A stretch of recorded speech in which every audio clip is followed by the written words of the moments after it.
In a Mexican village where the golden dust of the earth seemed to coat every adobe wall and cobblestone path, there lived a woman named Maria whose beauty was spoken of in hushed, reverent tones. She was a vision of perfection in a world of toil, her skin the color of warm honey and her hair a cascading river of midnight silk. Yet, Maria's beauty was a heavy crown. She walked through the central plaza not with the humility of her neighbors, but with the haughty grace of someone who knew she was destined for a life far beyond the humble confines of a rural town. Her ambition was a quiet, burning fire that consumed her thoughts, making her indifferent to the local suitors who offered only simple lives and honest labor. She wanted the world, and she was prepared to wait for her answer.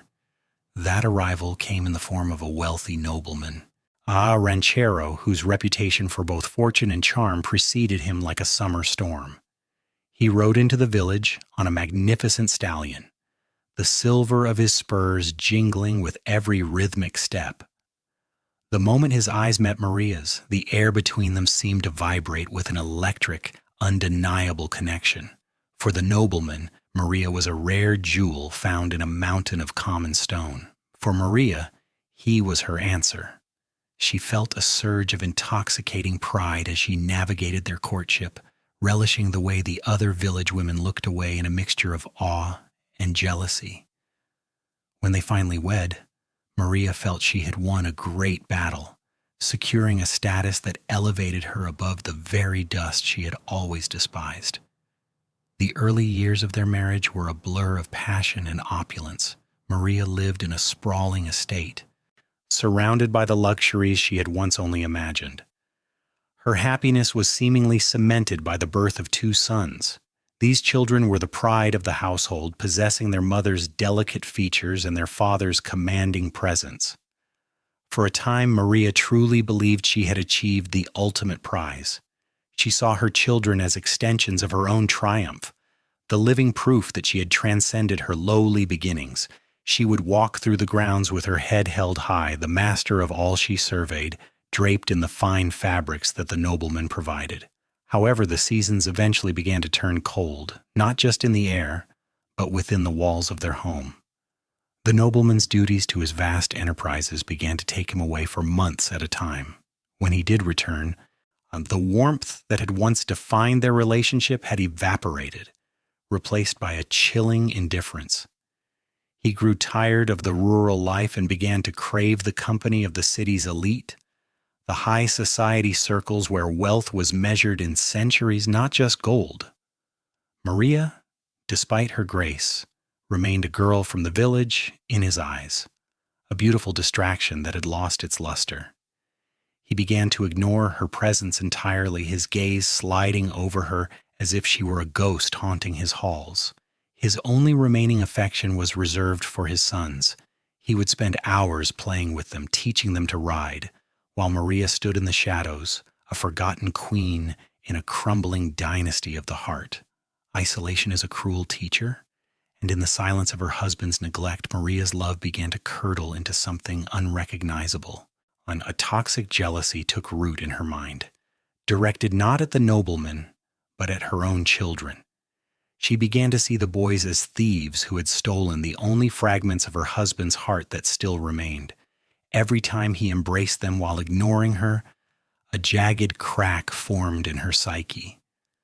They were no longer her pride. They were the chains that bound a man who no longer wanted her. She watched them with eyes that grew increasingly hollow, her maternal instincts drowning in a sea of resentment and bitter pride. The ultimate betrayal occurred on a sweltering afternoon near the banks of the local river.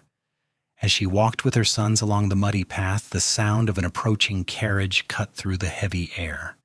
It was a magnificent vehicle pulled by 4 white horses and adorned with gold leaf. As it drew level with them, Maria saw her husband through the window. He was laughing, his arm draped around a younger woman whose skin was as pale as porcelain and whose clothes spoke of city wealth. The nobleman ordered the carriage to stop, but he did not step out to embrace his wife. He spoke only to his sons, ruffling their hair with a distant, casual affection. When his eyes finally met Maria's, there was no love, only a dismissive coldness. He looked at her as if she were a common servant before signaling the driver to move on. The carriage vanished into a cloud of dust, leaving Maria standing in a silence so heavy it felt suffocating.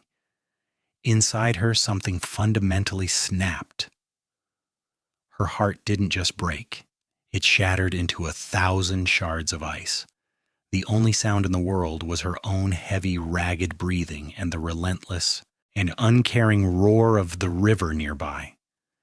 She looked down at her sons who stood there innocently, representing the man who had just discarded her like a piece of refuse. A dark, terrifying impulse, born from the depths of her despair and madness, took hold of her very soul. She reached out and took their small hands in hers, her grip tight and unyielding. Before we continue, subscribe to the channel and tell us in the comments where you are watching from. With a vacant stare and a heart turned to stone, Maria began to lead her children toward the deepest part of the muddy riverbank, her eyes fixed on the dark, swirling currents that promised to swallow her pain forever. The water was cold, a biting contrast to the feverish heat of Maria's rage. Her children, innocent and confused, followed their mother into the shallows, and their small hands trusting even as the current began to pull at their legs. In that moment, Maria was no longer a mother. She was a vessel of pure, unadulterated vengeance. The sight of the nobleman's carriage disappearing into the distance had severed the last thread of her sanity. She saw in her sons the faces of the man who had discarded her, and in her fractured mind their existence was the weight that had sunk her life into the mud. With a strength born of madness, she lunged. There was no hesitation, only the violent splashing of water and the muffled, terrified cries of the boys as she held them under the surface. The river, dark and uncaring, churned around them until the struggling ceased. She let go, and the current, sensing its victory, swept the two small bodies away into the deep, swirling shadows of the center. The silence that followed was more deafening than any scream. As the red mist of her fury evaporated, a soul-shattering lucidity took its place. Maria stood knee-deep in the water, her lungs burning, her eyes wide with a horror that defied description. She looked at her empty hands, then at the empty surface of the river. The realization of what she had done hit her like a physical blow. She began to shriek their names, her voice cracking against the canyon walls, but only the mocking echo of the rushing water answered her. Desperation turned into a frantic, animalistic panic. She tore through the undergrowth, her fine dress catching on thorns and jagged rocks, her skin bleeding as she raced downstream. She plunged back into the freezing depths, her fingers clawing at the thick, suffocating mud of the riverbed, searching for a hand, or a sleeve, or any sign of life. But the river was a tomb that refused to yield its secrets. She found nothing but shadows and the cold, indifferent embrace of the current. Days bled into nights, and the woman who had once been the pride of the village became a phantom of the banks. Maria refused to leave the water's edge, her mind trapped in the moment of the drowning. She did not eat. She did not sleep. Her white dress, once a symbol of her vanity and status, became a tattered, filth-stained shroud that hung from her skeletal frame. She wandered the shoreline like a wounded beast, her hair matting into a dark veil that obscured her face. To the villagers who watched from a distance, she was already a ghost, a living warning of the price of a broken heart. Her grief was a physical weight that bent her spine, and her only companion was the relentless, driving guilt that whispered her sons' names in every breeze. Eventually, the body could no longer sustain the agony of the spirit. Maria collapsed on the very spot where she had committed the unspeakable act. Her breathing was a ragged, hollow sound, a final protest against a world that had offered her everything and then left her with nothing. With a final shuddering sob that seemed to vibrate through the very stones of the valley, Maria's heart finally stopped. Her spirit rose from the broken husk of her body, but there was no peace to be found. She found herself standing at the threshold of a great, shimmering void, a place of ultimate judgment. A voice, ancient and terrible, resonated through her being, demanding an answer to a single, devastating question. "Where are your children?" Maria looked down at her hands, but they were empty. Denied entry to heaven, she was cast back to earth, condemned to wander the riverbanks forever. She was now a legend born of sorrow. That night, a figure in white appeared, wailing for her lost sons, her face hidden by wet hair and endless haunting grief. The centuries rolled by like the relentless current of the river that had claimed Maria's soul. The colonial villages grew into sprawling towns, and the dirt paths were paved over with the cold, hard asphalt of the modern world. Yet through the rise and fall of regimes, the shadow of the woman in white never faded. She became a permanent fixture of the landscape, a dark thread woven into the tapestry of Latin American history. Whether in the flickering light of a campfire in the 1700s or under the sterile hum of a fluorescent street lamp today, her presence remained a constant reality. She was no longer just Maria. She was La Llorona, the weeping woman, a name whispered with a shudder by those who knew better than to walk near the waterways after the sun had dipped below the horizon. Her manifestation follows a chilling, predictable pattern that defies the logic of time. It usually begins with a sudden drop in temperature, a frost that seems to seep from the ground and settle in the marrow of one's bones. The wind, once a gentle night breeze, shifts into a low, mournful whistle that sounds like a human voice gasping for air. Then comes the sound that has frozen the blood of generations, a soul-piercing, or guttural cry that seems to emanate from the very depths of the water itself. "Ay, mis hijos!" The words are not merely spoken. They are torn from a throat raw with screaming for centuries. It is a sound of such profound agony that it can drive a man to his knees, his hands clamped over his ears to shut out the vibration of her eternal grief. There is a tragic, monstrous irony to her existence. In her blind, unceasing search for her own lost sons, Maria has become a predator of the night. Her maternal instinct, once poisoned by the nobleman's betrayal and now twisted by a divine curse, drives her to seek any child who wanders too close to the river's edge.